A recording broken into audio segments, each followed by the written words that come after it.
Avec Élodie Frégé, Michel Bernier fait partie des nouvelles arrivantes de Masked Singer, la 5e saison de l'émission débutant ce vendredi 14 avril à 21h10 sur TF1. L'occasion de faire un bond en arrière, et de revenir sur un fait marquant de la vie de la comédienne, à savoir sa séparation avec Bruno Gaccio. L'humoriste, scénariste, auteur et producteur de 64 ans l'avait quitté lorsqu'elle attendait Enzo, leur deuxième enfant qui est désormais âgé de 25 ans, ils ont d'abord eu une fille prénommée Charlotte, aujourd'hui âgée de 35 ans et actrice, note de la rédaction. Peut-être qu'il y avait des warnings que je n'avais pas vus. Moi j'étais dans ma vie, j'étais bien, j'étais heureuse. Je l'aimais tellement. Pour moi, c'était une histoire d'amour éternel.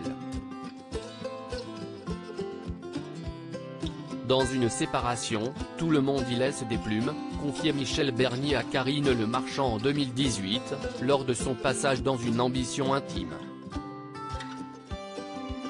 Une émission dans laquelle sa fille Charlotte s'était également exprimée sur cette séparation, et sur la manière dont elle l'avait vécue.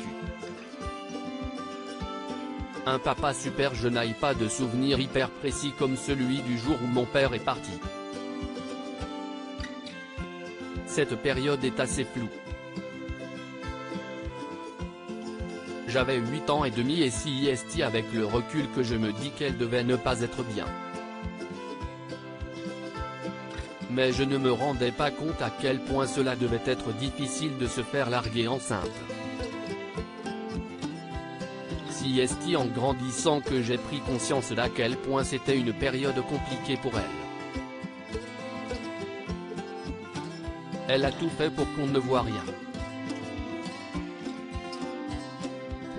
Il fallait surtout que rien ne n'atteigne Enzo.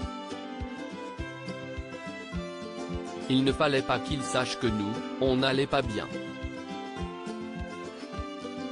Il fallait que lui aille bien, avait ainsi raconté la maman des jumeaux Zoé et Roméo à la présentatrice de L'amour est dans le pré. Malgré cette désillusion, Michel Bernier a toutefois su gérer ses émotions afin de rester en bons termes avec son ex-compagnon. C'est parce que j'ai fait beaucoup de psychanalyse que je ne suis pas rentré dans un système de rancœur et de guerre qui fait que ça ne s'arrête jamais. Bruno est un papa super, ajoutait-elle lors de son entretien avec Karine Le Marchand. Un an plus tard, et cette fois-ci sur les ondes d'Europe 1, l'ami de Mimi Mati confirmait avoir gardé de très bonnes relations avec lui. Vraiment j'ai beaucoup de respect pour Bruno Gaccio, c'est un homme qui aura marqué ma vie en dehors de nos enfants qui sont les plus importants bien sûr. Tout est bien qui finit bien, donc.